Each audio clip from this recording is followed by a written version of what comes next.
अस्सलामुअलैकुम नाज़रीन, JN news HD के साथ मैं हूं नाइला भट्टी। नजर डालते हैं आज की अहम खबरों पर।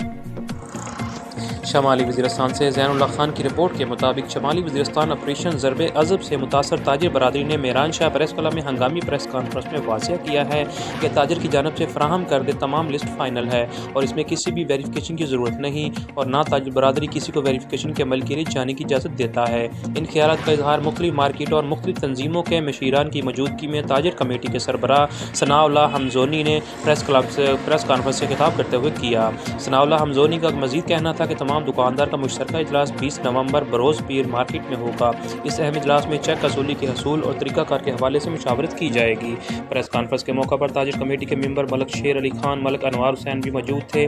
बाद में खसूसी गुफ्तगू करते हुए सनाउल्लाह हमज़ोनी का कहना था कि मज़ीद किसी किस्म की वेरिफिकेशन की कोई ज़रूरत नहीं।